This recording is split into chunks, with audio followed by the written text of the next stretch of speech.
Oh, thank you, Ksenia. You know this YouTube live thing? Do you know how to do it already? We have to, Yet, yeah? but I We'll, heard about it, so yeah, we'll teach you. It's very nice actually. It goes right live into YouTube and stays there, kind not on Facebook or, um, Pavel. Which Pavel is coming? Someone. actually both of them. Pavel Konyor. Konyor and Tina. Tina? Who is Tina? Well, Pavel Konyor. Hi. Hello. Hi. Wow, what a gathering. So I was invited to talk about a little bit about the method, but there's so many practitioners here that can tell you um, so many wonderful things. Maybe we should just have a circle of why do they like this work so much. I think that would kind of explain a lot of things that I can maybe go deeper into. Um, but the reason for this meeting, yes, is to tell you about the method and mostly maybe relate to some subjects that you might have in mind that are interesting for you or you wish to know or troubling you and you would like to understand better how I can't say I speak for the method. I speak for the way I understand this work, and of course I understand it through my own private lens and my other experiences in my own life. But I think that's one of the nice things is that it's also a platform for us to explore our own development very much, and from that point I can share. I'm wondering, Ksenia, with you, because we didn't set it up, we didn't decide. We said we will see whether we should start with some movement or with some talking and then some movement, or maybe you have some questions that you would like, some topic that you would like to begin with, and kind of throw me in the water, or should I jump by myself? Yeah, well, actually, we didn't decide, but I thought now with like a lot of this movement classes and like a lot of opportunities to move and hear this language also from different sides, I thought that this meeting will be more about verbally answering some questions and touching some topics. So um, and I thought that it can come also from like also what you mentioned about the practitioners who are coming, that I think that it's very relevant to hear the questions that are also coming from different people. So it's not only for the Yes. people who don't know the method, but it's for everyone, because I think we all have our own lens that we are have like researching or Yes. um, so I don't know if this question is relevant, but now I have this question for a while because like there is many methods that are happening around the world, and more of them more available for people and more people are coming. So I was wondering what is the difference maybe between not the difference, but what is so special about Elon Left method. Um, this is maybe one entrance. And another one, I was having this question from a person that came to my class. She asked me about the movement. So, like, why the movement is why is it so important? And if every movement is like same movement, or I don't know, have all the same qualities and all the same, What do like, you mean if every movement, yeah. if every movement class? Like if let's say if I go cross country skiing, is this it's also movement, right? It's good to move. So Right, right, why to go to Milan left right, class and not cross country skiing? right, Something right. like that. Yeah, good, Yeah, great. somewhere there. I mean, we can dedicate a full talk or a few talks for each of these questions. So it's just going to be touching on things, which is great. I like that. It's like in a birthday party, a little bit of cake, a little bit of whatever you want to eat, candles, some songs, and then go home. But I want to, as kind of as a basis for this meeting, for this dialogue, I would really be happy if you are active, because I know Zoom is a great deactivator of people. And I welcome you to kind of step in. So if there's something that's coming up from things I say, it's not a lecture. If I say things that arouse a question or something you want to express, then I don't know if raise your hand or wait for a moment that you can step in, or maybe Ksenia can manage it. This will make, I think, the dialogue more relevant to the people that are here, both practitioners and people who are practitioners in other methods and people who are interested in this work. I can start by saying that in the shower, the shower is the best place for ideas. And I asked myself, what are we going to talk about?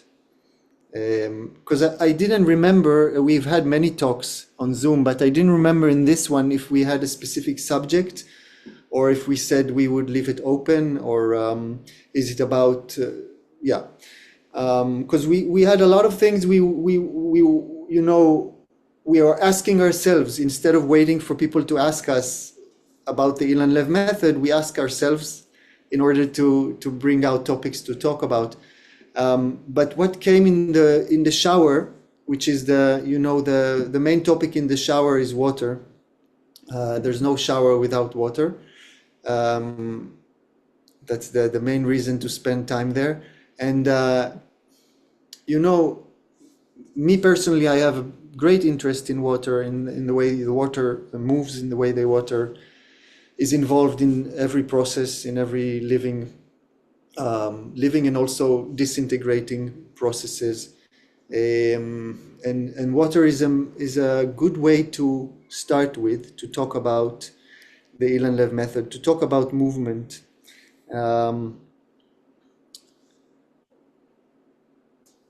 Water just seems to be the best delivery boy or delivery girl or delivery mechanism for movement, for the energy of life. That we say in this, Ilan often said and says that movement and energy is the same thing, that life and movement and energy is the same thing. And he means it not as an image or as a good philosophy, but as an actuality, that movement is the life itself, that there's no life without it. And it's not just a poetic phrase, it actually is the thing itself. And water is just the best carrier of that potential and that energy and that vibration. And we talk a lot about movement passing in vibration. We work a lot with vibration and with the idea of movement going through the body, like waves, like light, like other things that are carried in vibrations. It's kind of a sideway topic, this topic of frequencies and such, and so I won't go into that so much, but we do talk about it in the training as well.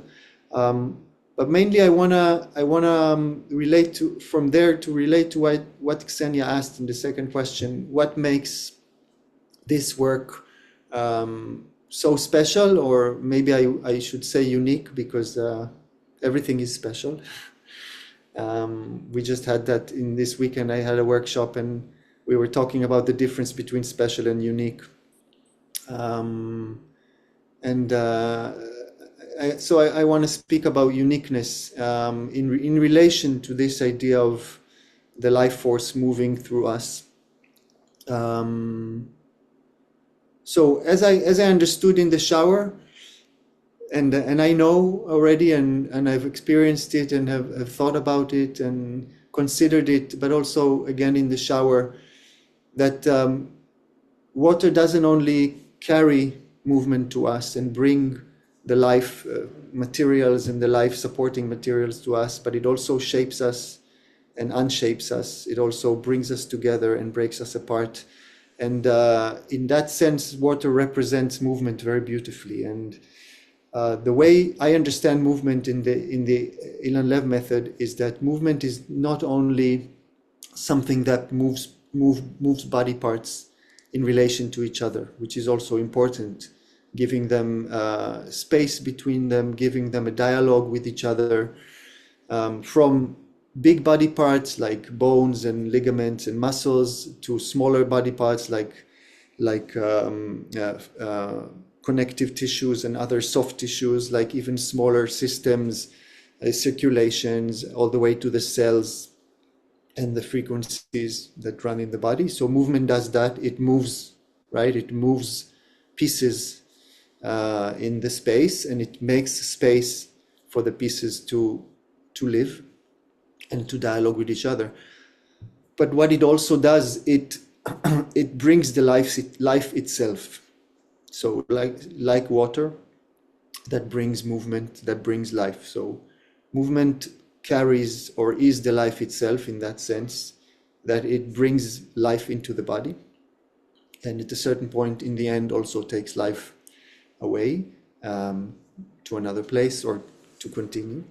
And in a similar way to water, it doesn't only sustain the life inside the body, it also reshapes it and reorganizes it. To do what? Why do we need that? Why do we need the movement to sustain us and to reorganize us? Because we are born with a certain potential as we develop. Each of us brings certain abilities, certain set of capabilities, and we develop them. And parallel to that, we also develop the way we do things, what we call functional patterns or movement patterns. They are developed in the body and they are registered in the brain, and these sustain us for our lifetime. The problem begins is that happens is that we build this set of patterns that we are operating with, subconsciously, of course, because if we were to be aware of our patterns all the time, or all our patterns, we couldn't get out of bed. So we live with that. But life is very dynamic around us and changes all the time. And we find ourselves very sooner or later, in conflict with the changes and the speeds of change and development and transformation of the life around us, conflicting with the patterns and the ways that we've developed to function. And by functioning, I mean physically functioning, again, from muscle function, ligament, bone, everything, but all the way to inner systems and circulations and everything, to mental functions, thought patterns, all of that. All of that is developed through our life experience and starts to become in conflict with the needs, with the changes, with the transformations that life requires. Very high speed. And our patterns are useful for our function. So, once we learn something, we can repeat it. But as they don't develop and don't change and don't transform, they put us in conflict. And from that conflict come most of our problems. I want to say all. We are in conflict with life itself. Physically, mentally, emotionally, spiritually, if you want, energetically. Depends on which level you are busy with, or which level you are familiar with or believe in your existence. And I think one thing we do in this treatment is we update the entire human, all the systems, physical, mental, emotional, energetical, spiritual, all of them at once. We update it with life. So we plug it back into the life around it. Some people say the source, but it's in every little cell of life around us is this knowledge, and the movement brings that back into us or through us, and literally updates us like a computer. I mean, we're not a computer, but as an image, like a computer downloading an update. Only sometimes the updates from the computer have bugs and all kinds of things, and we get the fresh, the latest version. We have to, because whatever is existing and developing has to be updated that way. Otherwise, it's in conflict with itself and with the needs of life and with the demands of life and with the possibilities of life. So if we're not updated, we can still live, but we live less. We live with difficulties, with pain, with all forms of conflict, which is apparently needed to bring us to start to play again with the possibilities.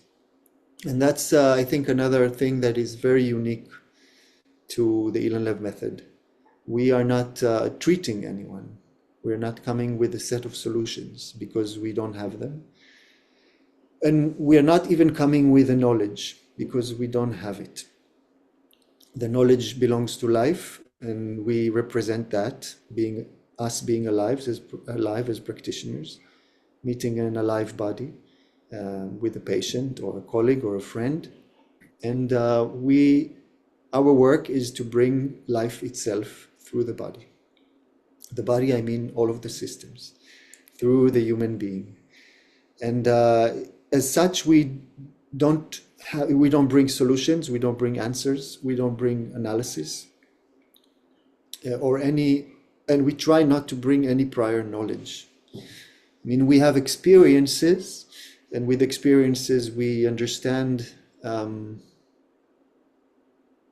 we gain quicker insight sometimes as practitioners, or intuition, but we always remind ourselves, and I remember Ilan once wrote a very beautiful text about knowing in advance, and about knowing what to do as a practitioner. And he wrote something in these lines, that every time he feels he understood something and he knows something about this patient, he reminds himself that his brain is setting up obstacles, and that he shouldn't trust it, and even to the extent of doing exactly the opposite of what he thinks he understood. And I think that's a unique understanding, and more than understanding, it affects the way we work and the way we teach and the material. So it's a lot about playing with the movement, and a lot of methods can say that they play with movement and with ideas. I think what happens in the ILM method is that we really allow ourselves to play, meaning we don't set up any limitations in advance. We come with a lot of listening and with a lot of respect to the patient, and we're not coming to solve, as I said, we're not coming with prior knowledge to treat and to save them and to heal them, but we're coming to represent life as best as we can. And it's quite a declaration to say, I represent life, but it's true. Who doesn't? So the moment we are born, we represent life, whether we like it or not, and whether we know who is life that we need to represent, and whether we know what life is asking us, how life is asking us to represent them.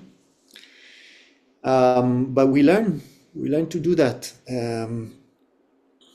So play, and one thing that has to come with play, it's a double package, is curiosity. And that's a main engine in the way we work.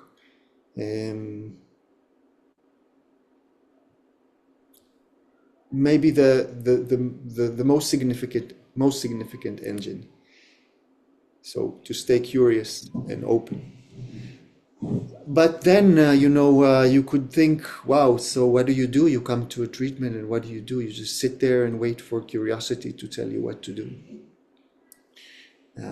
Maybe you do nothing.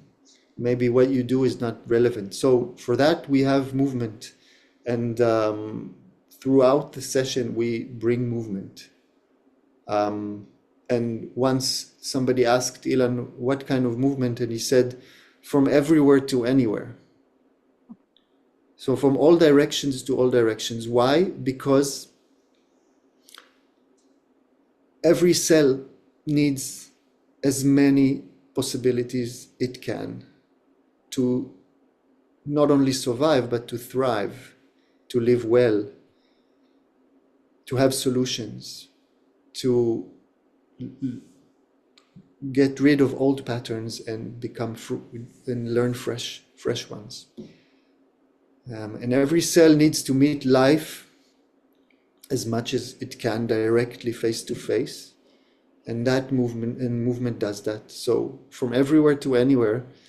And that includes from outside of the body, through the body, and outside of the body on the other side. Because we are an open system. We have physical borders, but in terms of movement and energetically, we are not finishing at the edges of the body. You probably feel that. We know that very clearly. So I would say that's very unique. Yeah, the idea that movement is life and that we are bringing it through play and curiosity, and that we are not dictating any solution, any system, any preconcepts, any analysis. We don't do, I just lost the word. Diagnosis. Diagnosis, thank you. That word always disappears in my brain. It sounds like a Greek god, diagnosis. Like a diagnosis itself. It's the Greek god of doctors, diagnosis. Dionysus, it is a Greek god, it's called Dionysus. Dionysus, that's the one that drinks, but the diagnosis is the serious god. He does all the diagnosis. We don't work with that one. I can say why. I mean, in Hebrew, it's really nice. The word to diagnose and the word to perceive are almost the same. They sound the same. It's just one word that's different. And to perceive, I really like to come and to try and perceive things. To diagnose seems to be to limit the options and make a singular choice. The problem with the diagnosis, and I didn't want to talk so much about what we don't do, but shortly about diagnosis. The issue with diagnosis is that we always catch something and miss the rest of it. And Ilan has a really good image around that. He says it's like going in the darkness with a flashlight. You see very clearly where you're pointing, but everything else around becomes even darker because of your flashlight. And you actually don't see it even more. As opposed to coming with a lantern, that puts 360 degrees light, or turning on the switch. And movement does that. Movement turns, in that sense, as an image, movement turns on the light in the body. And so the more we come from all directions, the more light there is. What does light do? First of all, it brings clarity. The patient's body is able to see itself from inside, even if the patient doesn't notice, even if they are sleeping. These are inner processes. But sometimes the patient might be aware of it. The body becomes clear. Shape, size, sensation. The movement becomes clear. Dialogue between movement points in the body, functions, the way it rolls, the way it twists, the way it bends, the way it becomes shorter, longer. All of that is being exposed for the patient and also for the practitioner to play with. What was I saying? This is what happens when we light up the system. And then the other thing that happens when the body is able to see itself, the brain starts to register actual real-time information, not based on the patterns that it already knows, so updated information. And the third thing is that the brain is able to then communicate in a new way with the body, basically register new patterns and change functions. And that's why it's highly effective, sometimes within a treatment or two, that things are shifting dramatically. I want to go back to what I was saying before diagnosis, because I kind of got stuck on what we don't do. So what do we do if we don't diagnose? We have to come with something. So that's why we have a huge variety of tools. And these tools, I often say, they are like, they're not like a recipe, that you follow the recipe and you get the same cake every time, a very successful cake. And if you're good enough, you add a little bit less sugar or a little bit more sugar and you get even a better cake. So our tools are serving a few needs. One is when a patient comes and you don't know what to do with them, you don't know yet. You want to start with something. You start with the tools. It's like, let's go on a walk and I know this path. Let's start here. And you start, and from there you can go anywhere. But the tools are there to give you a path, basically. We study them as they are, like when you go on a path from home to some mountain and back. And we do them for a while, and through these tools, through these pathways, we gain a lot of insight about the way movement behaves, the way dialogue is, the way touch needs to happen, the way touch can deliver movement. We learn a lot about the way the practitioner participates in the movement. So I think actually that's another unique thing to what we do in ILM. Most of the study is around the way the practitioner moves.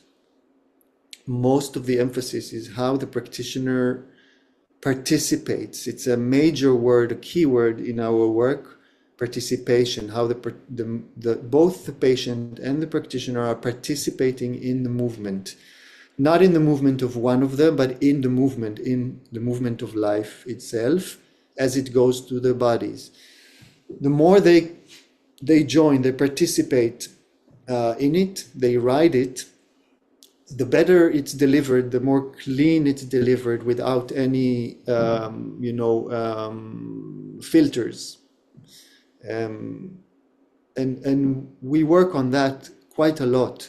That's why the training has movement classes every day, long movement classes, and that's why practitioners receive treatments as well. Students receive treatments every day from the team, because what we mainly want is the students to transform the way they touch, the way they understand movement, the way they see movement, the way they perceive how the body can change, transform, the way they understand language. We use a lot of images. Different teachers do it differently. There's not like a set of images, but I think imagination is, maybe what I say is too complicated, but imagination is like a mediator, like a translator from abstract knowledge into concreteness. It's able to take very subtle things and turn them into words that can turn into understanding and feeling and sensing.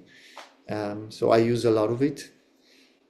So students also basically get soaked in images, and at least my students can tell you that sometimes it's overwhelming. There's so much images and so much going on mentally, but I think it works very well into transforming the understanding subconsciously, and together with or side by side with the tools that they are given by the method, beginning from different ways of touching, then different ways of leaning and sending movement, and tools to go all around the body and bring movement from in many variations. Actually, the basic course doesn't have all of it. It has some basic thing that we along the years understood is relevant, and then there's a lot of other material that is being developed by practitioners, by ILM. People are doing many different things, but we have these modules, these basic 4 modules that we teach, that serve as pathways, and as you do them more and more, you start walking by yourself off of the road and coming back to the road. You might find yourself in a familiar path after you've lost it for a while, but you always have it in case you decide, okay, it's time to go back home because we've been here for an hour and there's somebody else coming, so let's go back to the path. Yeah, I hope that image is clear. So again, what it is that is unique: movement is life. Life is movement. We bring it through us without any analysis, diagnosis, judgment.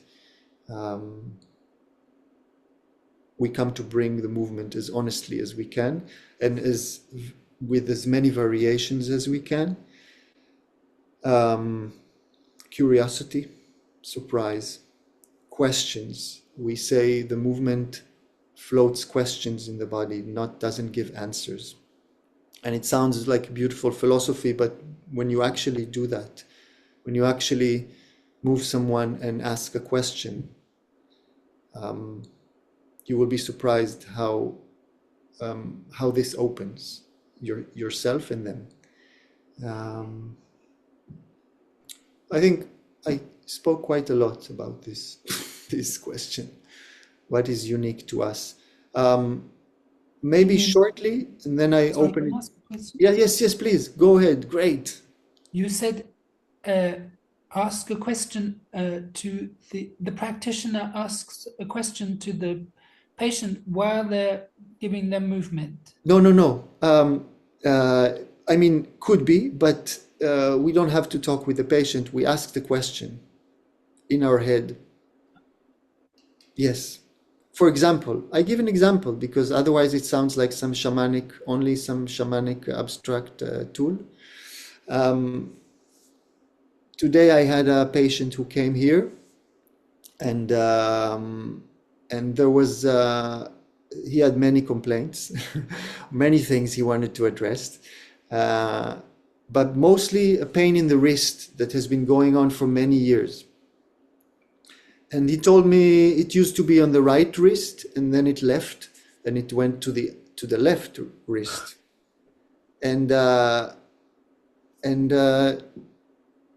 I haven't been able to help it, and I'm really curious what we will do, and I really want to. It's not troubling me. I do many things. He's very active, and he teaches movement, and he dances and everything, but it's still there, and it's troubling him, and he wants to get rid of it, and he wants to understand it, and so I started moving him, and I moved him. As we do often, we start from the feet. I was moving him from the feet for a few minutes, the whole body movement. We usually start with a full body movement. It's like in a car wash. First you wash all of it, and then you go into the details, cleaning the wheel and all of that. So I started with the whole body movement, and I looked at the wrist, and I said in myself, what's going on? And then I said, can you get this movement? Can I send you this movement? It's a conversation. And now I didn't hear the wrist answering me, but that's how it went through the treatment. I was doing things and asking myself, but by now I got used to it, so I don't have to think of the question, like it's not an interview.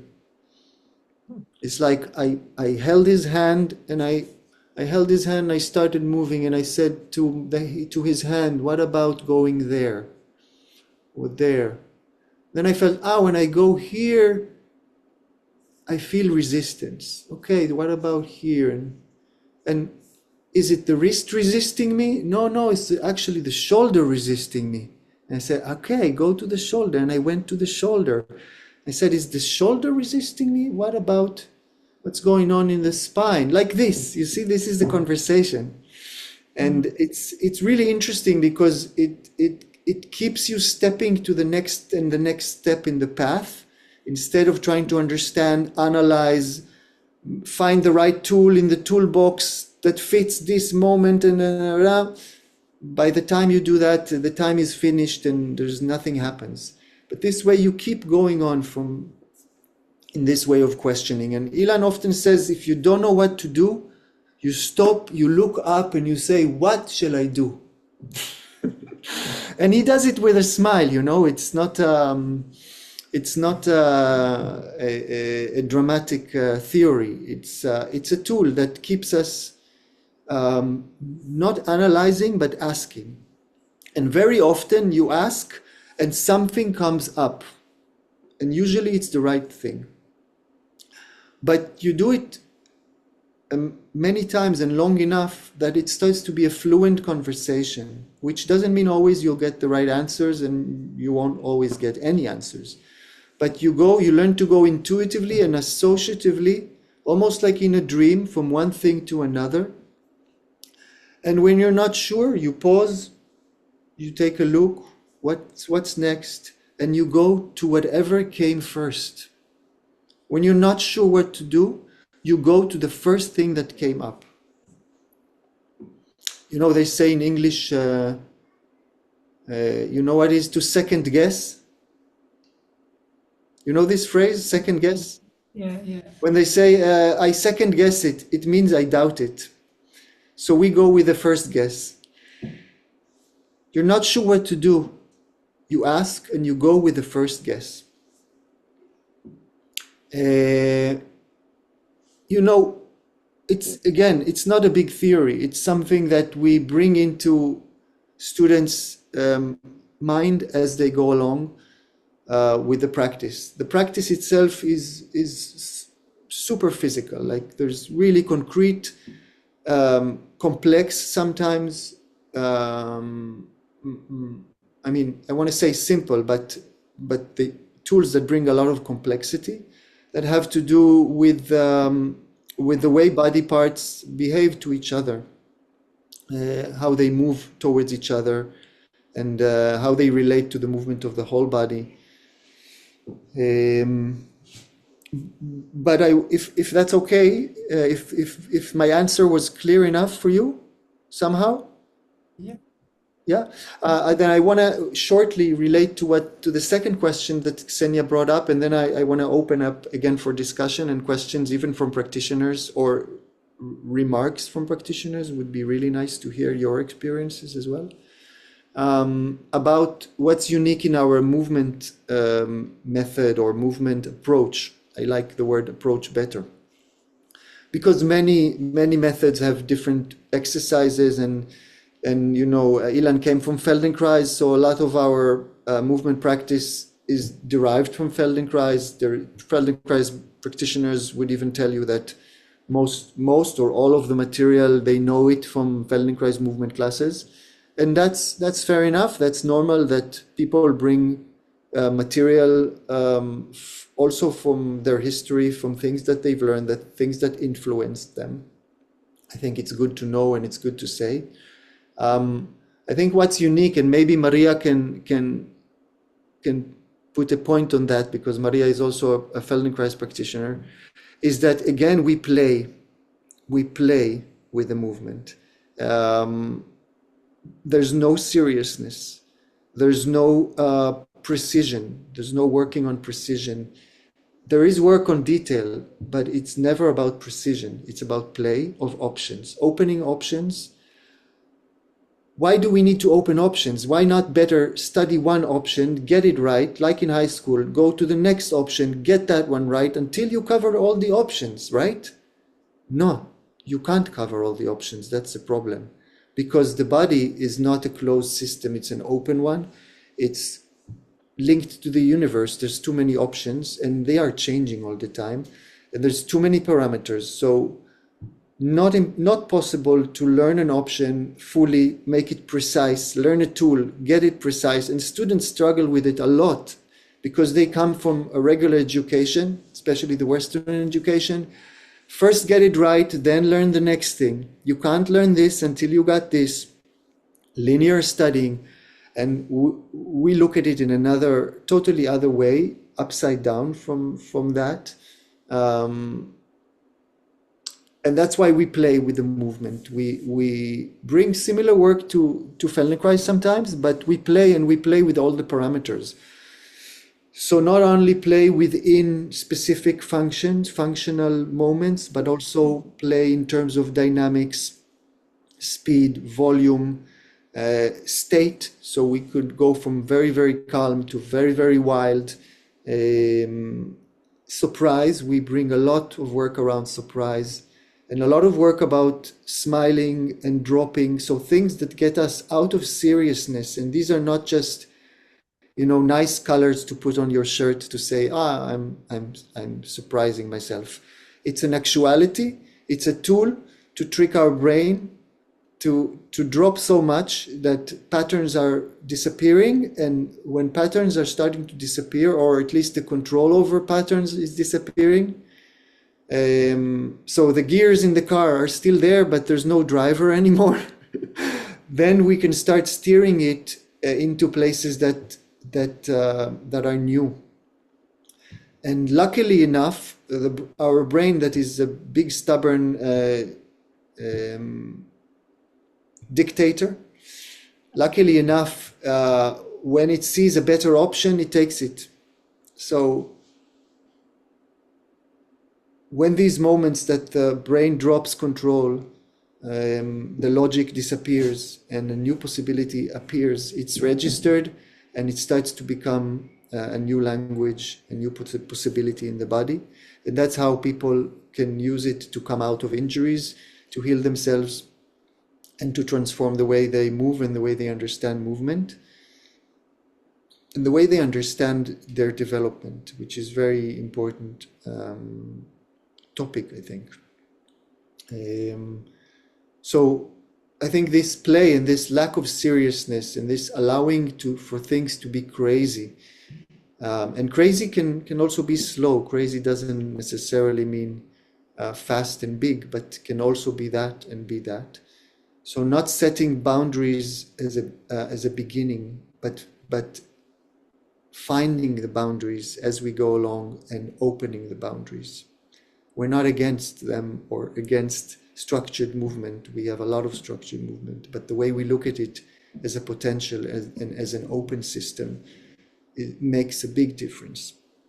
But to be honest, now that I teach movement classes for many, many years and I train movement teachers, I don't know anymore if that's the way Feldenkrais did it. I'm not sure. In particularly not the way we teach people to do this work, to teach the movement classes. The learning process itself is very different. The learning process itself is just very wild and very deep every time I do it. And I think our students our graduates can tell you more about it. By the way, I really recommend if you're considering to study with us, getting in touch with a graduate, taking some treatments and asking them about the studies. Because I think what you will hear is the transformation that happened to them. Not only how good are the tools and how the clinic work is, but how did they transform? Did they transform? How it affected their lives?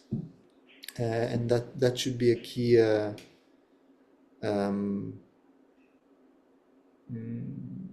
part in the way at least I see teaching this method.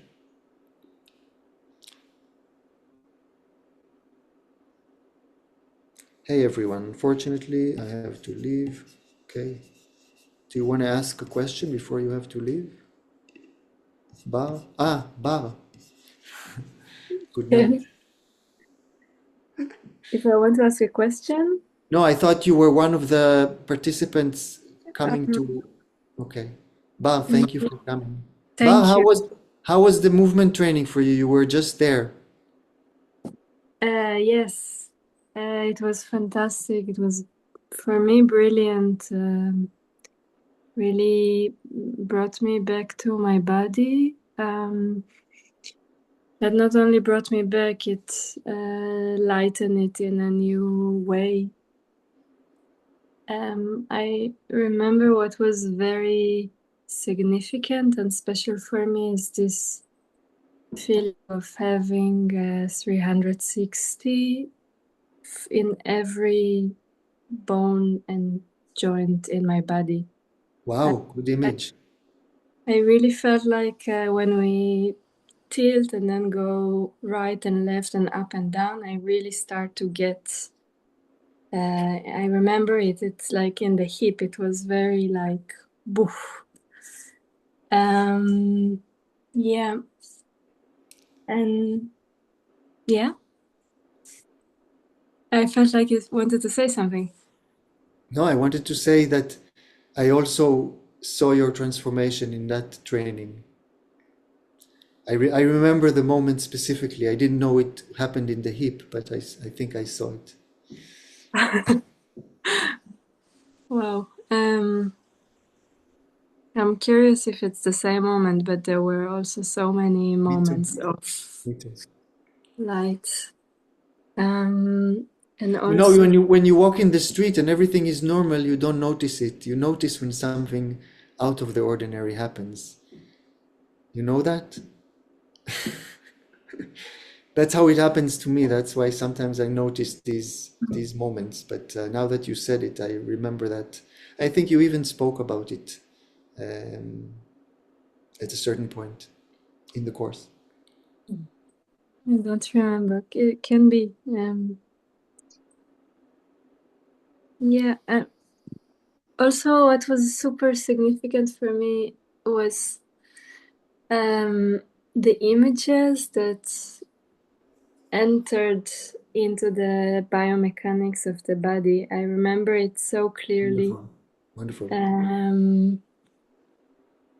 Because like I dance professionally, and it's not new to me to find movement qualities. Like this is very popular in the dance world. I float, or I move like water, or I move like. And even though when I have some movement qualities, I feel I'm really becoming the thing. When the image is in the movement class became my body, but biomechanically, it was a different story. And this was also, yeah, yeah. Amazing. Amazing. Where Yeah, I was mean, the yeah. training? Where was the training? We just Bara is a graduate of the practitioner training many years ago, and she just came to do the movement teacher training. It's a 10-day training, right after the basic practitioner training. It's these two parts are linked together. So you do the basic practitioner training, you learn the material on the tables, treating each other, and then you do the teacher movement teacher training, a 10-day intensive. And that's the one we spoke about. It was in late November in Kyiv in Poland, in our home in Poland, and it's made for it completes the certificate basically. It completes the basic certificate or the full certificate, full basic certificate for practitioners. Yeah.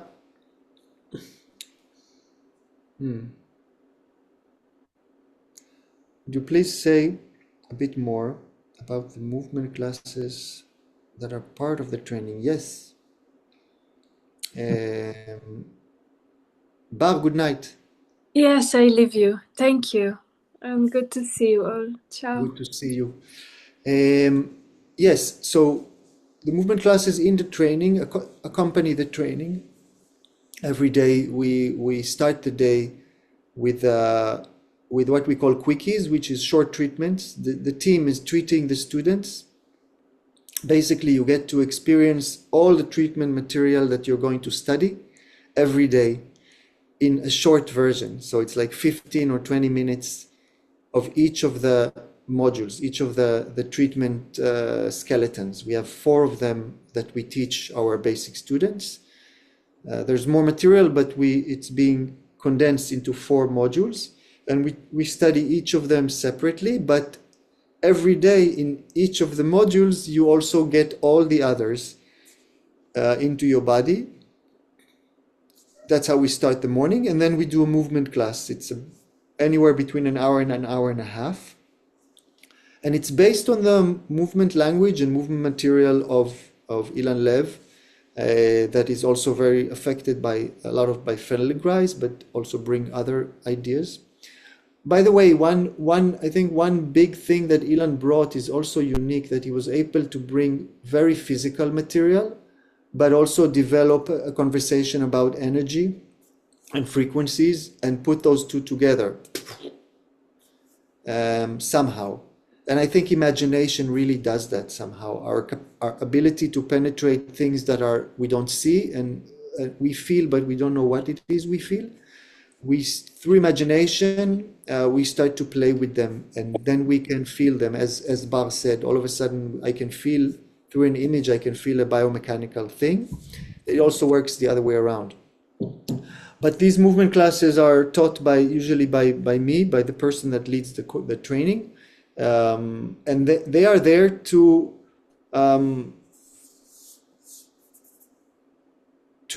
promote students' physical transformation. So you move with yourself and you figure out how to solve problems in yourself. But also through that, you start hearing and getting in touch with the Ilan Lev language, or with my language into Ilan Lev.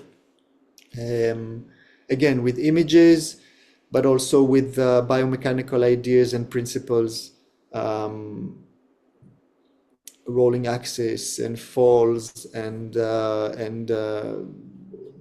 as I said, participation and engines and addresses, all kinds of ideas that are images being brought into the body biomechanically, and you just develop an understanding and an ability and an understanding at the same time, and it really helps you then approach the learning of the tools on the tables, because then you start to understand what it is that you are moving, not just the body. You're passing movement or provoking or awakening movement in that body, not just moving the body parts. And you also are able more to empathize with what's happening for the patient, which is really important, because we don't know. Often patients don't speak.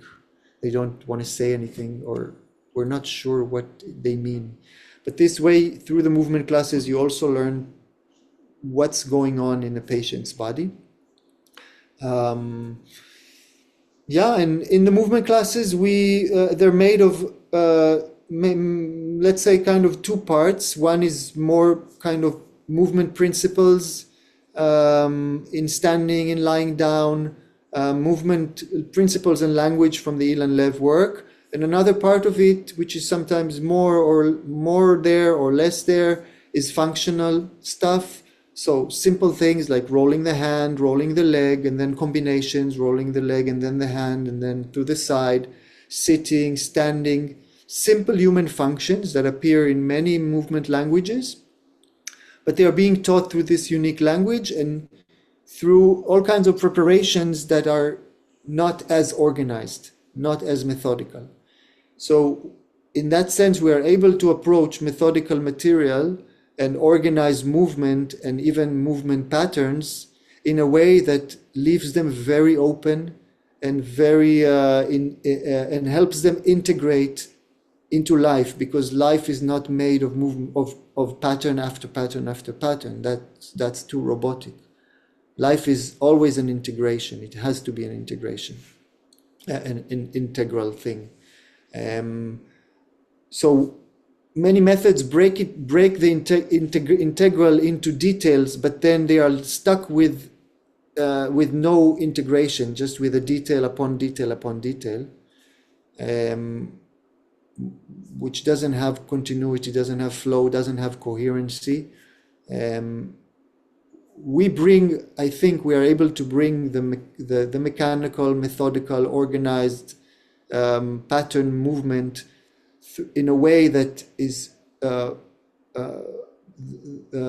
broad enough and rich enough, like with enough spices and with enough points of view, and provocative enough and playful enough that it registers as a possibility without kind of closing the door, like when you study a pattern, when you repeat a pattern. I don't know if that makes sense or that answers the question. I would also love if to say about movement and more. Can I just make a little notice that Magdalena is raising her hand? Yes, please, Ksenia. I'm not even seeing I it. think she wanted to ask a question a while ago, so I thought just before we go into the Yeah. yes, so we Magdalena, the stage is yours. Thank you. Dime. I have fibromyalgia since long time ago, and I discovered that with this method, after the treatment, I feel incredible. I feel relief, and so I try to do every week the treatment, but it's very difficult to me to keep that sensation and that relief upon the week. And I do every morning a little bit of ILM and Feldenkrais, like 20 minutes, but it's not the same as the treatment. As the treatment. So my question, I can't do every day the treatment. So how can I do by myself? How can I keep by myself the same, I don't know, level or right energy and the relief of the pain doing by myself? Where is the pain you were saying in the beginning? I couldn't hear. I have fibromyalgia, so it's everywhere. Fibromyalgia. Yeah. You know, thank you for sharing. I know a little bit about this condition, and I know it's very unpleasant and very disturbing and can be very depressing as well. And so it's amazing that you are looking for ways and finding ways that support you. I share a little story with you about a practitioner of ours. She was a student 5 years ago, an Israeli practitioner, a young woman, and she had fibromyalgia for many years. And she came to study with us. And through the method, through the movement, as you are feeling also, she was feeling better and things were getting better, but it was still there. I'm telling this story because it's quite amazing. It doesn't mean this needs to be your story, but one Saturday morning she calls me, I'm home, and she calls me, she never calls me. She was already not my student, she was a graduate, and she was tweeting and she was enjoying it, and she says, in the weekend I smoked some pot and maybe too much, and now I can't feel anything. I don't feel my hands, I don't feel my skin, I don't feel heat or cold. If you hug me, I don't feel you at all.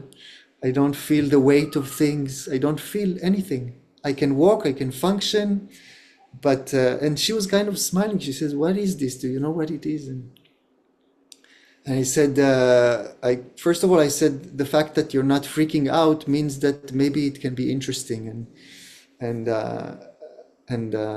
let's see. I also don't know. And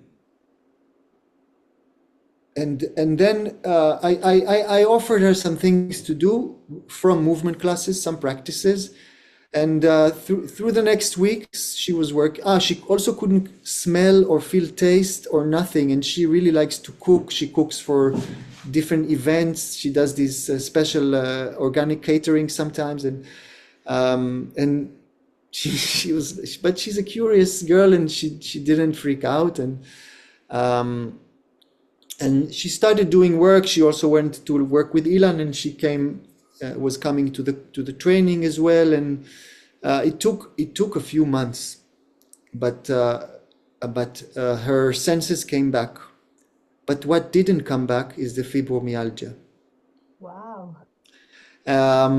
At least for 2 years, I think. And then there were moments of things coming, but it was already another story. So it's as I understand fibromyalgia, I think the doctors don't know what it is. They know the symptoms. So it's like seeing something go on the road. You don't know it's a car, but you know it's going on the road. They know the symptoms, so they can identify it's that collection of symptoms, but they don't know what it is, and they don't know really how to help it. It is a combination of many things. Some people say it's emotional, mental. Some people say it's a response to trauma. It's a collection of things,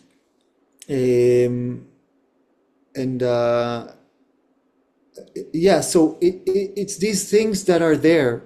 So even if she was out of it, it still accompanies her. But now she was kind of leading the way. And I think what really helps her, and I think could also help you, is first of all doing the training. I really recommend. So a good reason to do the training is not to become a practitioner. The best reason is to develop yourself. To really dive deep, because sometimes, as you said, you do a treatment, you feel better. The day after, or a few days after, a week after, it disappears because the fibromyalgia is very dominant. So when there's no other solution, it is the solution, right? It's like a bad solution that the system developed to replace whatever was missing. And but in the training and generally in doing our movement practices and what Ilan calls self-treatments, and he has material now that he's developing and publishing in short videos of self-treatments, doing material for yourself, doing that intensely. In the training, it's quite intense because it's every day, and there's no escape. There's no moment that we allow this controlling to come back in. We keep feeding it. We keep provoking it. Of course, you can do it in your own tempo. We're not pushing anyone to transform, but you're in it all the time. So it's like, if you go in the water for half an hour, you come out, you're wet for a few minutes, but then you're dry again. But if you spend your whole life in the water, you might go get dry again when you go out. But if you don't go out, you'll just stay in the water. You understand? So I would say as much as you can, if you can, 50% of your time play with this material, in the training, at home, on the bus, with Maria, with whatever, or with videos, great. If you can 75%, even better. If you can 25%, also great. So especially you, because of this kind of overwhelming phenomena that is very dominant, and it's rooted in many causes: physical, emotional, mental, historical, I don't know, then you need to be in the water as much as you can, meaning to be in the movement as much as you can. And this will start to grow another language in your body instead of the regular voice of the fibromyalgia. It doesn't mean the fibromyalgia will disappear completely, but you will have another dominant language, right? If you now move to live in China, you might learn Chinese, but Spanish will be still be your language. So, so put that language into yourself. That is playing, that is bringing provocation, that is doing things the other way around from what we're used to. Yeah, I can say I had a fibromyalgia patient, not exactly fibromyalgia, it's called Sjögren disease. It's a similar thing and it has very similar phenomena. Again, they don't know anything about it. And through treatments, she was an older woman, but through treatments, she was able to walk again and to take the meds significantly down. So I think it can help a lot. We don't know to which extent, but if we do it enough, we might help to the extent that the disease or the disorder is appearing so much less that it's similar as if it was disappearing from our lives. So instead of thinking, how do I get it out of me? How do I get it less and less and less, and more and more and more of the livelihood, the playfulness, you understand? Yeah. Yeah, but again, it's not a promise. It's an invitation. It's a provocation to go and try it like a wild horse. Okay, I like it. Yes. Thank you very much. Thank you for sharing. Thank you. Ksenia, I can't see everybody, so there was a question before about movement, but also somebody else wanted to ask a I question. think Pavel wanted to share something about the movement. I don't know if we have any questions before that, but I think Pavel, you can go. Go, Pavel, please. Yeah, thank you. I'm not sure if now it's relevant because it was probably like half an hour that I had an intention to say something, but But you are saying it now. yeah, I would be very I wanted to share that actually after the movement after the movement practice, the first time I was treating someone and I felt like, oh wow, there's like so much more openness and actually unknown. So maybe before I was more feeling that I know what I'm doing, and after the movement course I felt like I really don't know.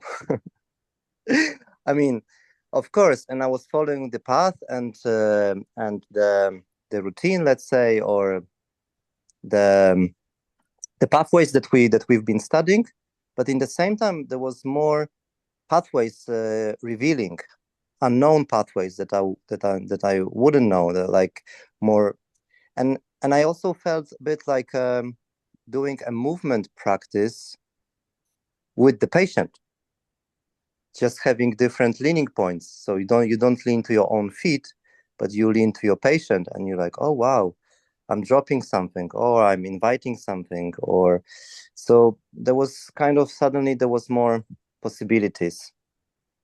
So this was one thing that I wanted to share. And the other thing about the curiosity and play, and I must say I'm also struggling with finding clients, but recently I was in a ecstatic dance retreat and I had like 20 people that I gave treatment in 3 days, and it was amazing. Also because people were very open, it felt like their heart and their bodies were already open through dance, through other things. So there was way more potential for things to reveal, to happen, to enter, to support them. And one thing that really struck me somehow, that I I wanted to treat someone, and I really felt resistant. I felt like, oh, I cannot move her. Oh, this is really wrong. Or I don't feel like she doesn't need that. So there was something in me telling me that, yeah, Pavel, just slow down. So basically, I would like slow down 10 times or maybe 50 times, and I would still go through movement, but asking myself, hey, so if it's not this, then what is needed? And I felt that was also kind of a beautiful kind of information that, yeah, you just need to listen. Yeah, opening yourself to what is there, opening curiosity, and playing with the tools. Yeah, I think Thank you. that's it. Thank you, Pavel. Amazing. Uh-huh. I think I like that in the same sentence you were struggling to find clients, and the next part you had 20. That's quite a transformation. Yeah. Yeah. When you mentioned this going slow 50 times less and still going through a lot of movements, and I immediately had all my images somehow come from water, but I immediately thought that the lake and the crazy river is the same water, but they totally move differently, right? But Yeah. if you allow the lake, if you open a hole in the lake, it's gonna go like a waterfall completely. And if you let the waterfall find its way to the lake, it's gonna become a lake. So this idea that it's either slow or fast, and that fast is better is not good, and or slow is not good, or in one you can do only these movements and in the other only that, that's false. That's a concept in the brain, and we you probably remember how we go super fast and all of a sudden it feels like there's a lot of time, or we go very slow and it feels like super alive and fast inside. So the more we drop these concepts and old judgments of how we should, how we can, how it's correct, what's in our culture to do, not to do, we start to play with the actuality of life, which is all the dynamics and all the possibilities all the time, which is too much to handle. But then we can have tools that allow us to bring that in, this, and then the other one, and the opposite of it, and to live it very playfully and not panic, from the abundance of possibilities. And as you said, with a lot of listening and asking, what shall I do now? Okay, do 10 times less, do 10 times more. Mhm. So I think you described it very beautifully.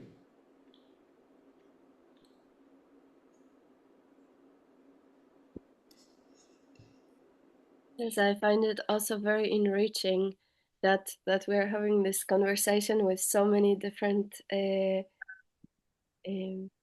experiences. Now that there are also voices of the practitioners. It's really great, and I thought maybe we can finish in like 7:30. So if there is another question, ask it now or be silent forever. Yeah, so let's give it another few minutes and then we will round it up.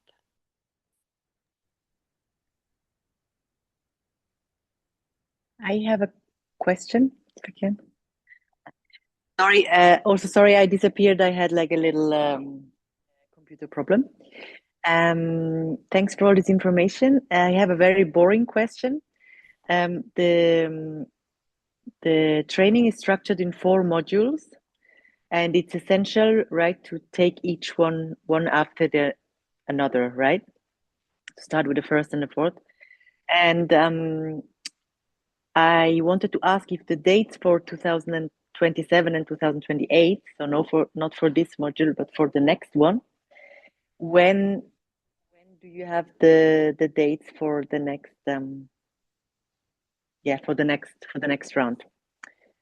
Yeah, I'm a freelancer, and for me it's like essential. Like I wanted already to participate to apply this year, but it wasn't I wasn't able to because of dates, and so I just wanted to ask if you can say already when the dates for the next course, the basic courses, will come out, or thank you. You're muted.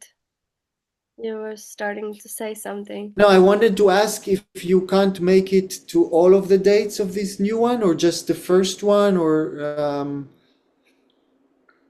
The first two ones, so I could just participate to the ones in the next year, yeah. so 2027. the first and the second you cannot participate in terms of dates, but the third and the fourth you can. Yeah, I think so, yeah. Yeah, so I want to say two things. One is that I don't think we have dates for the next one. We don't have. We will, Okay. but first we want to start this one coming, and we want to finish the one we're doing right now. We're now running a few of them parallel. Okay.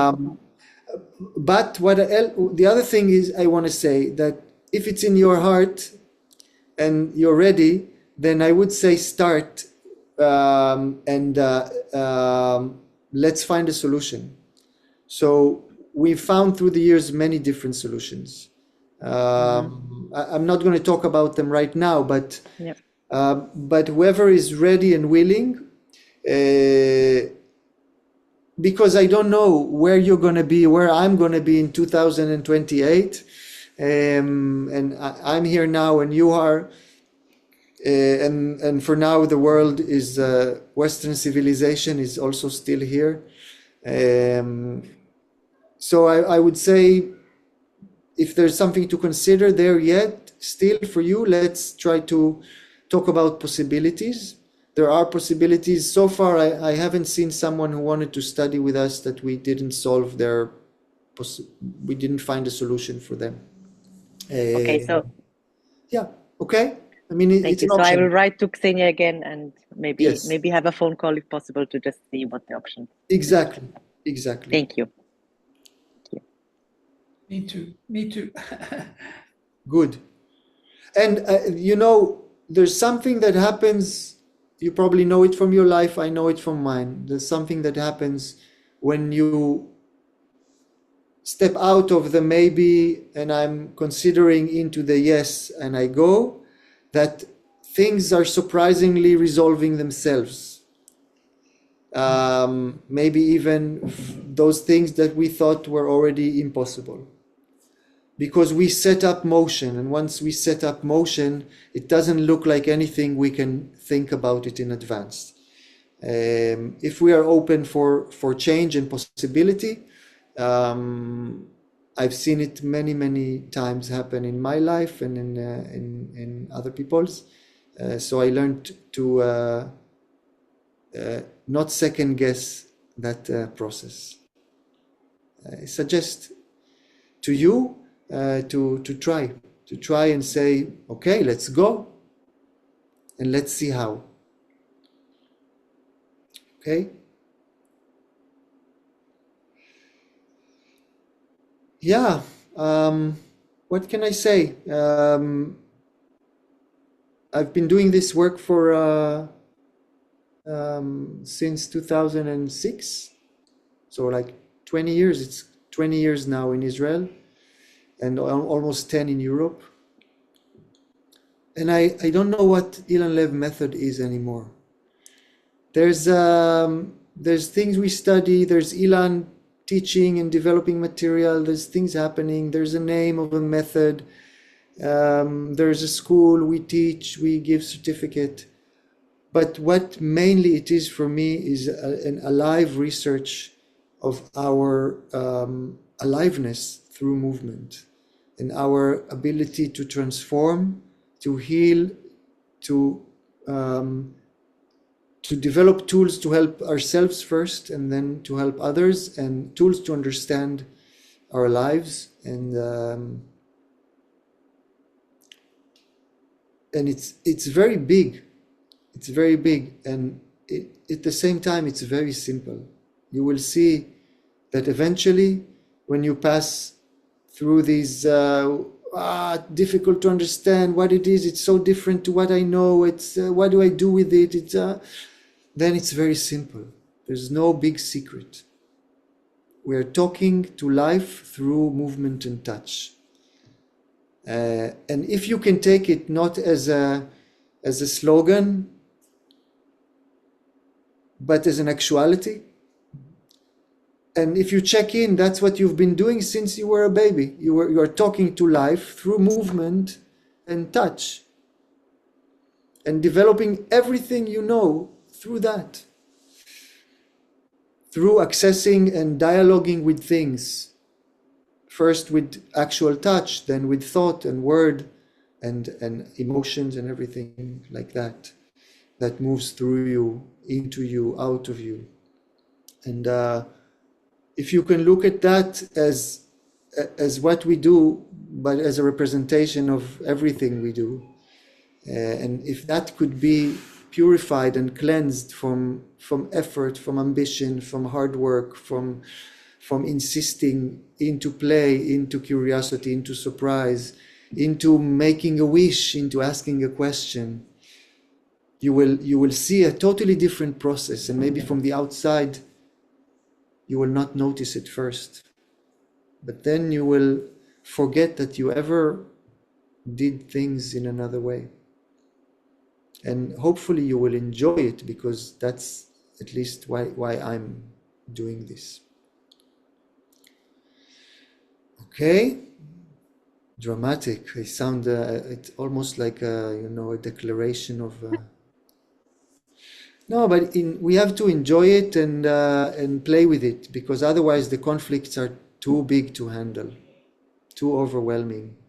The brain goes into all these trying to understand life. You can't understand life that is such a crazy, complex thing with a brain that is so limited. Like, how would you do that? It's born for failure. But you can touch it and play with it. And that's what we try to do every day with ourselves and with the patients. And that's what I try to do with students. I think that's the main motto for me, is to see students realize, transform, being provoked, being challenged, and then make a choice to transform inward from inside. It's beautiful. So I hope to see you also transform with us. And do these people know that we have movement classes online? If they want to join, our graduates are teaching movement classes, you can join. Do you know about the movement classes on We will Monday? send you everything. Yeah, I was there this morning. Yes. We will send you everything. Yes, and please also. So thank you very much. Thank you. Thank you. Thank you, Yaniv, so much. Ksenia, go ahead. No, I just wanted to say that also if something comes up to you after, or you want to share some feeling or thought or question or anything that comes to you, you're welcome to write to us, but also you can reach Yaniv or me or Dorota directly, or also, so the door is open and we are here for not only for the technicalities, right? It can be so different things, just to stay in touch, kind of to have this communication channel open between us. And I also had a thought. You're welcome to approach us, to ask. Yeah, if you want to know about practitioners in your area and you want to get in touch with practitioners. And I also welcome you to look at the website, Ilan's website. There's in English. There's a part there that's called questions and answers, with some things that he writes about the method, both philosophically and functionally, about the treatment and about the tools and about the ideas. So if you want to get some more reading around it, it's in the website. Yes, I think that's the delivery package, and yeah, maybe we can unmic ourselves to say to hear our voices saying goodbye, and we will close this meeting. Yeah. Thank you. Good Thank night. you. Thank you so much. Thank you. Thanks. Bye. And hope to see you. Thank you so Thank you much. for Thank you, sharing. Pavel. Thank you, Magda, Emma. Thank you, everyone. Yeah. Ciao, ciao. Good night. Ciao, Good ciao. night. Most Good night. inspirational to hear. Ciao. Thank you. Ciao. How do I go out of it? Stay with us more.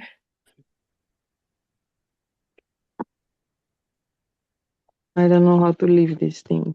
Okay, I will leave for you. Bye.